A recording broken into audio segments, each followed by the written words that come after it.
Breaking news, folks. Turns out Charlie Kirk had bones of steel, strong enough to stop bullets. We just got our first bit of actual confirmation about findings of the autopsy, and they make the story even more unbelievable, if you could believe it. We'll tell you more all about that in just a minute. But the important thing is that Tyler Robinson is safe and sound in FBI custody, waiting for all the cameras to shut off and the guards to take a nap so that he can do a little bit of bedsheet origami.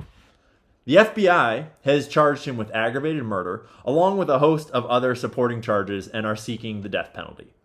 It turns out Tyler Robinson almost got away clean, leaving the scene with no evidence, except for a detailed text message confession about how he used his firearm to eliminate the acquired target, and then got into his vehicle and was on the lam for 0800 hours. Pay no attention to the fact that we now know that the FBI has footage of the shooter taking the shot, and they specifically cut the video they released to start just after that part. Obviously, not because he never took the shot, probably never even had the rifle on the roof, but because of redacted. Pay no attention to the old man actively causing a distraction to help the shooter escape, or to the more than 10 strange flying objects that have been located in the cell phone footage, or to the fact that the wound doesn't match the shot, or to the fact that we are being shown a fabricated text message chain, or to the new photo that surfaced of Bro stopping by Dairy Queen for a little blizzy while he's the subject of a statewide manhunt. Trust the FBI to get to the bottom of it, just like they did with the Epstein files. Because just last week, Kash Patel came out and officially told us that Epstein never even trafficked anyone to anyone. Hundreds of victims are all lying to us. The court that convicted Epstein was totally wrong. Ignore all the evidence and forget all about it. Midterms are just a year away, and you're supposed to hate your neighbor way more by then. So they're going to need you to stop talking about uniting in our hatred of Israel and get back to the race war that they had scheduled. Thank you very much. Conspiracy theories are entering a Information is the oxygen of a democracy. There's so much evidence out there that even if less than 1% is true, that would be enough to collapse the current paradigm and change the whole planet. Pressure, the mounting pressure that Charlie Kirk was under from pro-Israel forces, from Netanyahu's cutouts in the United States. I gathered more details. The piece, it hit like a sledgehammer. It really caused a lot of, I think it spoke for a lot of people, particularly within the conservative movement, which is changing among the youth on the question of Israel. And more people started coming out, and more people started talking. And people were talking to me. And these were people who had knowledge of a tumultuous, stormy meeting held in the Hamptons during the first week of August, convened, according to multiple sources, with knowledge of this meeting, intimate knowledge of this meeting, by the billionaire ultra-Zionist financier Bill Ackman, who is close to Netanyahu and his kind of network in the United States. Charlie Kirk was summoned along with an array of young, sort of vapid, very avaricious conservative influencers who seemed to be sort of in Israel's back pocket to set a very pro-Israel tone for this meeting. And Charlie Kirk was, according to one source, hammered by Ackman and others for allowing Israel critics, very prominent conservative voices, like Megyn Kelly, Tucker Carlson, or the anti-Zionist Jewish comedian Dave Smith, to appear at his events. And actually, Charlie Kirk was planning to host many of these same figures again in December, and he had just added to his TPUSA major, I think it's called America Fest in December, the premier critic of Israel in Congress. I didn't say Republican critic. I just said premier critic because that's what she is now, Marjorie Taylor Greene, which really reflected his shifting views. And Ackman, according to multiple sources, had this meeting to basically bully Charlie Kirk into submission, Charlie Kirk walked away, according to one person, feeling like there was an attempt to blackmail him. He refused any offers of funding and also refused the offer to travel to Israel and meet with Netanyahu, which Netanyahu disclosed in the immediate wake of Netanyahu's death. He talked about this letter, but he didn't say whether Charlie Kirk refused or accepted. I've learned since that he refused. It's the Israeli Zionist group in New York. Mossad. No. Well, what would they yeah, call but themselves? everybody thinks Mossad, like they think CIA is just a bogus sort of thing. It's really Army intelligence that does just about everything. They run a lot of the psychological profiling, which is done at Quantico with the FBI. It's all a very small group.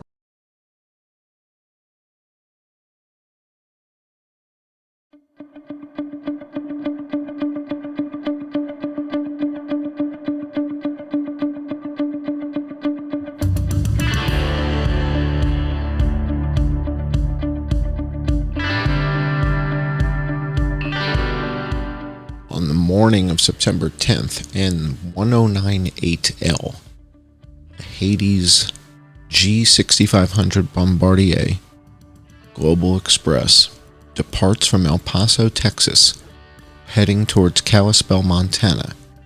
It's its first flight of the day. As it approaches Salt Lake City, Utah, and specifically Provo, it begins to descend over Utah Lake. It descends and begins to slow down its airspeed, and it descends from cruising altitude all the way down to about 600 feet above ground level, AGL, above ground level. When it reaches its lowest altitude and its slowest airspeed during this leg and this maneuver here, it is adjacent to the University, Utah Valley University. So the aircraft is directly adjacent to Utah Valley University when it gets to the,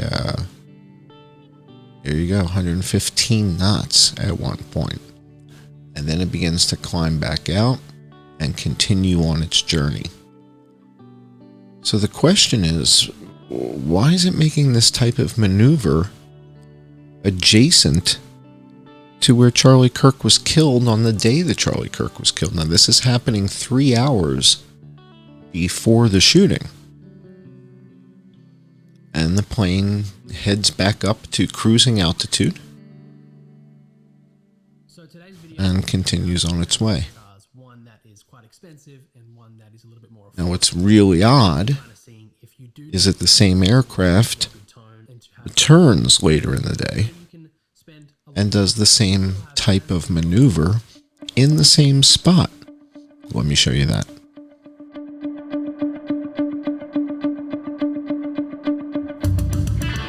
The morning flight on September 10th, the first flight of the day, was El Paso, Texas to Kalispell, Montana. The second flight of the day is Kalispell, Montana to El Paso, Texas. Maybe they forgot something. And so let's take a look at the flight as it departs from Kalispell, Montana, and it heads south towards El Paso, Texas. Again, once it gets to the Salt Lake City area, this is the same aircraft, this same plane we just looked at, and this plane begins to descend again. And when it gets adjacent to Utah Valley University, it is at a AGL, above ground speed, above ground level of just 204 feet. And it's flying at close to stall speed before it begins to climb back out. So we've now seen the same aircraft in the same place make relatively the same maneuver and in both cases descend rather dramatically, slow down rather dramatically. And we don't really see a record of this aircraft making this maneuver in this location. On the day before, the Wednesday prior, it doesn't seem to have a record of it. Now, it does seem to practice this maneuver or make this maneuver over lakes. So it seems like this is something these guys practice or do. But I can't tell you, exactly what's going on in every other place. But here, where they did it and when they did it, so they kind of collared it. They were there 3 hours before and 20 minutes after Charlie Kirk was shot. And as far as I'm concerned, that makes N1098L the prime suspect in the killing of Charlie Kirk. I'm John Cohen. Thanks for joining.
The highest levels of the Marine Corps and the Army in those special operations levels, the individuals are actually in the mob.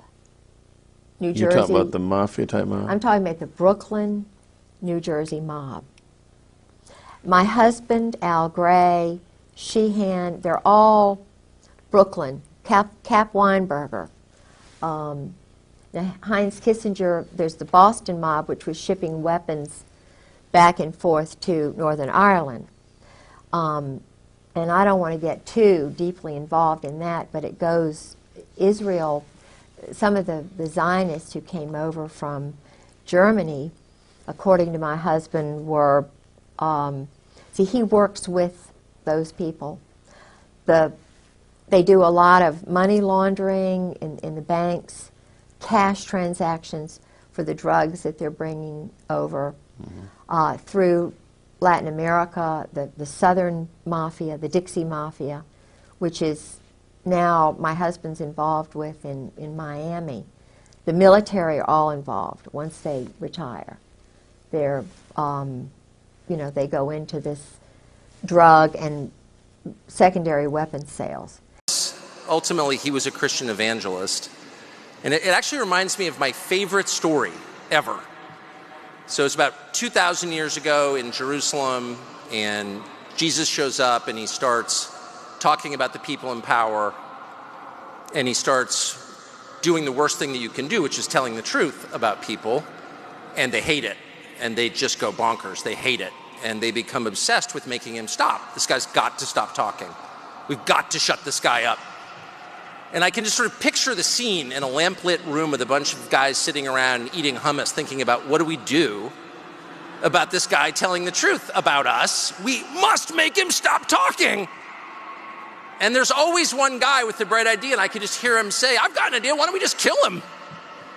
That'll shut him up. That'll fix the problem.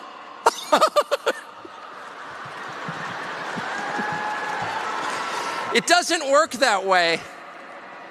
It doesn't work that way. Everything is inverted. Welcome to Let's Talk About It. My name is Zeb Boykin. I am host of Outside the Overton. We are live at 3 o'clock Eastern every day, or every weekday. I'm trying to keep this video short and sweet. If you see anything in here worth of value, please like, subscribe. Also, please share this video out if you agree with me, or if you disagree with me, to find any flaws that I have in this video. Like I said, I'm going to keep it short and sweet. There's a couple of prereqs that I want to get through. First of all, I didn't want to make this video. I still don't want to make this video, but I think it's necessary, and I feel some type of duty to it. Two, because I am a Marine, Scout Sniper. I did that for 5 years. I taught ballistics classes. I know what I'm talking about. Okay, at least a little bit. I'm not some rando out here. Three, it should be fair to assume that the FBI lies to us. I think everybody can agree on that. Given that, let's try to start this with no preconceived notion. Let's not presume anything. Let's not take them at their word on anything moving forward, specifically who the shooter is, where the shooter is, and anything from that angle. I would even go as far to say the round or the caliber of the round that the shooter was using. Also, I'm not going to touch on any of the inconsistencies of this case outside of the ballistics in this situation. There's a lot. There's so many inconsistencies, but this video is not for that. And so we're going to get into this real quick. First of all, there's 9 camera angles. We're only going to use 4 of them, and then I'm going to wrap back around to number 1 at the end. So as we dive into this, let me show you where these camera angles are first. This is cam 1 over there to the left. Obviously, Charlie Kirk is in the centerpiece. Let me get a mouse over here. Charlie Kirk is in the center over here. Cam 1 is over here. Cam 2 is here. Cam 3 is here. Cam 4 is here, and we will refer back to those as we go. They're not exact, but they should be very, very close. And then at the end, when we go back to camera 1, I'll pull up a line to show you possible distance and shot. All right, so we're gonna go take a look at this. This is I'm just doing all this inside of Final Cut to make it easier for everybody. This is camera angle 1. Camera angle 1 is, like I said, over here. Boom, camera angle 1 on Charlie's left side. I'm gonna try to keep as much blood out of this as I can. No guarantees, so if you don't want to watch it, don't. But we're gonna go frame by frame real quick. This footage is obviously a little bit grainy. It's not 1963. This ain't the grassy knoll, but at the same time, there's compression that happens on the internet, and so it's hard to find original 1, 2. Then everybody wants to screenshot it because it's not downloadable. Anyway, it is grainy, so even as it goes into Final Cut, it loses a little bit of it. So just halfway trust me that the video. Let's roll. All right, so this is like I said, camera angle 1. Let me get to it. This is camera angle 1 as we go. This is camera angle 1 is, you can see the bullet before the frame before, right? So if we're looking right here, I don't know if you can see that on there. Zoom in. You could say, Zeb, that's just a fly flying by, or that's just a piece of dust specking up sunlight. And I could say, okay, that's fine. Let's take that. So here we have, this is a frame before it hits Charlie, right? 1 frame. This is 1 frame. Bing, bang, boom. This is a single frame. Bullet, Charlie. And you say, Zeb, how's that the bullet? He shot him from the rooftop straight in front of him. I said, well, let's come into this with no understanding of what the FBI told us. This is the bullet, right? And so we're going to follow up with some more of this here in a second. That's camera 1. Obviously, there's that angle. We're going to go into camera 2. Camera 2 is a little bit brutal, but we're going to look at it from this angle right here. This is Alex Jones pulled this. Camera 2 and camera 3 have very, very similar angles, but they're a little bit different. And so we go into camera 2. We're right here. Let's go. Oops. Let's go frame by frame. Obviously, this would be the frame where you see the bullet. This would be the frame that hits. And some people said this is hitting body armor, right? If he was hitting from the front, this would be a body armor shot. It's some type of plate, it looks like, possibly catching a shockwave or whatever. It's not the case. I'm going to demonstrate that here in a second. I actually have the mic on that he's using and a headset that I'm going to demonstrate exactly what happened. And so as we go, this is an exit wound in the neck, and the entry wound doesn't cause that immediately. Then we're going to follow up with entry and exit wound here in a second. But as we go, you can see, you can barely faintly see this as we go back and forth. But we'll get a cleaner shot of that here in a half a second. That is the earpiece flying off. And then, yeah, I mean, like I said, if this was a straight on shot, it wouldn't create that kind of entry wound. I'm gonna pull this out. Hopefully y'all can hear me as I demonstrate. I'm gonna go to full screen. It's not his body armor. What it is his. So he has a mic. I have my mic. Let me make sure that audio is working. Yes. Okay, we're good. So I have my mic right here, and I have an earpiece. And Charlie Kirk has an earpiece in, and I'll demonstrate that here in a second in the camera 3. And so what he's done, and it's actually more comfortable. I give him this. I figured this one out. It's more comfortable to have it wrap around and pinch into a mic than it is to have it drape straight down, because it doesn't pull on you, right? It's loose up here. It's loose, right? I have my mic, and it wraps around the back of my head, and it comes here, and it comes across. And I'll demonstrate I'll show you exactly where it's at here. And it comes across. My shirt's a little bit tighter than his is, but the point remains the same. And that's why his mic is almost vertical in this frame, right? It's pinched up. It's not flat like most people wear it with a magnet. It's pinched because it's grabbing the cord. And so the cord is, I just had to unplug mine, but let's say you got it tucked in right here. And he's sitting down, so it's kind of crunched up a little bit. And when it hits, it pops up, right? So you can see the cord is somewhat similar to where his is. Boom. There's your cord. It pulls from the shockwave, and it grabs the shirt and pulls it up. I'll explain that here in a second. And so this is, the cord is running down through the neck. It pulls the collar up, and the shockwave pulls the rest of the cord with it. That's why it looks like it's a circle. Let me get situated. So that's why it's a circle. Hopefully y'all heard everything. And then it pulls up, right? And so when it pops, this probably pops off. Maybe it doesn't. It doesn't matter. It's kind of irrelevant at this point, but it's just a little DJI mic. He probably has something extremely similar. All that being said, this is angle number 2, and this is what we are looking at right now. Like I said, this looks like body armor, but it doesn't, because it's the cord kind of catching the shockwave. We're going to roll into, I'm not going to let you watch the leak, but basically it's an open wound. That's an exit wound, not an entry. Entry doesn't do that. I would say it's a smaller caliber than a 30-06. A 30-06 would make a much bigger hole. I could probably pull up entry and exit wounds. Let me Google. Right, so we're looking at something like this. You see, that's I mean, it's obviously not to scale, but this is what we're looking at, right? We have an exit wound. Let's call it 38, 53, 57, 9 mil, probably a 9 mil. I assumed when we were first breaking this story, I assumed it was a closer shot than, these are all pistol rounds, but something along the lines of a 38. They claim rifle. It sounds like a rifle. Doesn't sound like 30-06. Sounds like something smaller, maybe 5.56, maybe. I wouldn't think 7.62. 7.62 is a little bit deeper sound. But all that being said, kind of irrelevant what the actual caliber of the weapon was as we get into it. So we're going to go forward. That's camera 2. We're going to roll to camera 3. Camera 3 is a little bit better quality.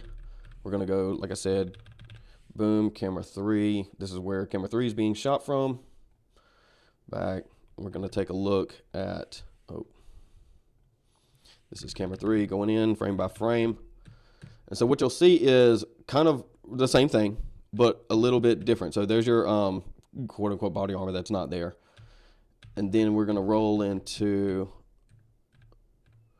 all right, first thing I want you to notice, and I didn't think anything of it the first time around. I want you to watch his earlobe as it goes right there. I don't know if you can see that. It's not a lot, but it's enough. And so then we go on. There's a piece that starts to fly back. This is another piece. I was assuming this was blood, but it's not blood. What this is that earpiece, the same earpiece that we were talking about a second ago. This is the same earpiece, right? I was watching this. Boom, boom. See, I thought it was going backwards. It was supposed to be flying away from him. It's flying towards him, right? That's because it's the earpiece. It's attached to him. So when he was hit, most likely maybe not necessarily in the earpiece, maybe a little bit lower, maybe it hit the jaw. Anyway, the temporary cavity, it causes a temporary cavity. Maybe I can pull that up here. Let me pull up a temporary cavity since we're doing all this. This is a temporary cavity diagram. And so what we're looking at is probably an entry near near the base of the ear or the jaw. And then this would, it's at an angle, right? So it's going to, what's called yaw inside. So especially if it hits bone, it's going to be very, very unpredictable. And so what I'm talking about is the cavity would cause the cord to kind of, where's my cord? The cord to kind of pull the shirt, right? And so this is exactly what we're looking at. It would cause the cord to pull the shirt, just like the cord, the wire sends signals. It's gonna catch any kind of reverberations, vibrations, and it's gonna throw itself. And that's exactly what you're seeing here, right? It's throwing itself, right? If you watch, comes out of the ear, goes around, pulls the shirt up, and pulls the rest of the cord with it at the same time, along with that mic that's got it pinned in, right? The mic's pinned in to the shirt or to the cord, wire, whatever you want to call it, irrelevant. Kind of throws itself there. There's your exit wound again, right? And so we're watching this earpiece get thrown. It pulls the shirt, and so there. So what I want you to notice is this exit wound, and there's blood on the shirt. Again, this is evidence too that this is an exit wound, not just because it's this, not just because it's about to gush, but also there's blood on the shirt. And you know, if you have an injury wound, it wouldn't have blood on the shirt going in. This doesn't make sense. Keep going. It kind of falls over. There's the rest of your earpiece right there behind him, and then goes. I'm not going to show you too much of that, but he starts bleeding after that. We're going to go to camera 4 here, just to let me make sure I got everything from there. Earpiece, body armor, angle same. All right, and we're going to go to camera angle 4. This camera angle 4 is probably the one that's getting most of the recognition here. Or some variation of that, right? This guy in the white hat, his name is Frank Turk. He put a statement out on Twitter. Maybe I'll find it and pull it up. It's kind of irrelevant. His name's Frank Turk. He's been around a long time. I followed him for a long time. I like a lot of his work. Go check him out if you don't mind. He's apologetics. Yeah, specifically his interview he did with Alex O'Connor. I really like that one. Anyway, Frank Turk, Alex O'Connor. This is Frank Turk, and what's getting a lot of traction here is not only are we going to look at the earpiece again, right? Earpiece flies off, boom, boom, boom, pulls it with it, and then there goes everything else. What we're going to look at here is a lot of people claiming this is a reflection. It's not a reflection, because of the bullet. It's not a reflection of the bullet. It doesn't make sense. It doesn't make sense because, well, the bullet's already there, right? The bullet's already there. There's one frame. It's already there. The reflection would be back towards, like, I don't even know, back towards like here somewhere. That doesn't even make sense, right? If Frank's here, cam 4 is here, Frank's here, it would be over here. Anyway, irrelevant to the point. We're going back to a Final Cut. All right, and this is that just, like I said, it just doesn't make sense. Throw that one away. Throw that in the trash. Anybody says that. All right, we're gonna move on back to camera angle 1 and then finish this up. This is camera angle 1, just pulled from a higher portion of the video, right? So if we're looking at this, the bullet is coming in from somewhere in this direction or somewhere in this direction, right? It has to float this way. If we're looking at bullet here, which I think we can confirm given everything else that we've seen. Where is it? Frame here. So if we're looking here, this is camera angle 1 on up. Let's assume this is a bullet. I think it's safe to say that is the bullet, given this, given this, given this, given everything else. We can go back to Pixelmator Pro, take a look at this thing. And so we have this shot of Charlie Kirk, and then we have the bullet behind him. The bullet behind him is like right here in angle, somewhere in this vicinity. And so what we have to do is we can track that bullet, boom. We can track about where that bullet is, give or take, and then we can follow that on here. And so this is what I'm going to show you. I think this is a muzzle flash. But I'm gonna show you the problem that I have with it here in a second. Let's assume this is a muzzle flash, right? So look top. Whoa, let me pull you up. So look top left up here. You see this white dot. Once you see this white dot, it's a single frame. It's a single frame white dot. So we can go. So we can go. We can go back, forward. It's a single frame. That's all it is. Single frame. But that single frame is very coincidental, or that's a muzzle flash. And I'm willing to kind of throw it off as coincidental because we already have our answer to kind of direction of the bullet. It's quite literally not possible to do what was done from a straight on shot. It doesn't happen. And I would say there's not two shooters. I would say there's a single shooter. Anyway, given this is a muzzle flash, we're looking top left up here, guys. We go, we're going to count frames. 1, 2, 3, 4, 5, 6, 7, 8. Right, 8 frames. 9, 10 is when he gets hit. So we're going to go 8 frames. It almost looks like a vapor trail here, but the problem is everything's so grainy, right? So if we're looking, we can do vapor trail later, but if we're looking here, vapor trail. I know there's a lot of movement there, so I'm not saying it is. I'm just saying if we're assuming, which I think we are, it's quite possible there is. Anyway, regardless, not really the point. So this is about 8 frames would put you at like 200 yards. The problem is 200 yards would put you way far away. So this is 1, 2, 3, 4, 5, 6, 7, 8. So this is 80 meters right here. And so if we're looking at this, there's nowhere to have it. And so either there's something off with the frame, or it's just not a muzzle flash, which I'm perfectly fine with saying that it's not. Regardless of if it is or not, we still have basically confirmation he got shot from his right, exit out the left. If I had to guess, I would say he got hit at the base of the skull. I could use my skeleton. He got hit at the base of the skull here probably.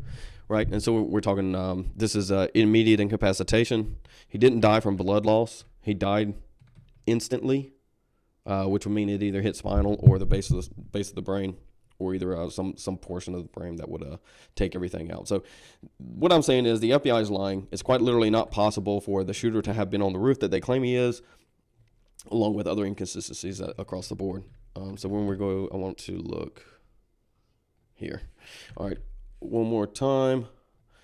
This is most likely entry somewhere in this vicinity. It hits bone and it projects itself outward through the neck. Once it hits bone, it's unpredictable, right? And so we're also, if it's within like 150 yards, 150 yards, you have what's called a yaw, right? So if a bullet's flying, it's going to do like a circular motion. Well, I can't even do it. It's going to rotate itself, trying to stabilize itself in flight. Just Google, y'all. You can figure it out. It's going to try and stabilize itself, and if it's not stabilized, it's going to hit not a smooth target. And so if it's any direction when it hits, it's going to tumble in itself. And so I think that's what we see here. It tumbles out, hits the shirt, and then he starts leaking. That entry wound does not do that.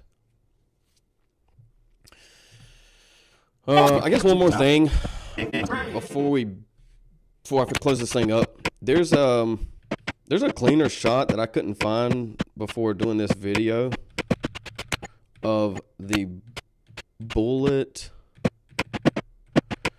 being able to be seen against his black shirt. I couldn't find that shot or a possible bullet.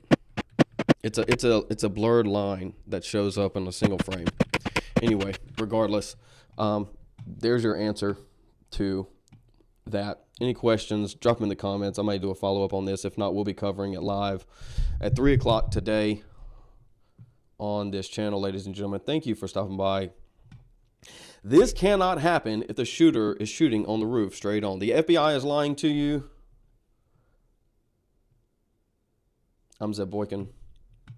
And I will catch you next time. Drop a like if you found any value in this video.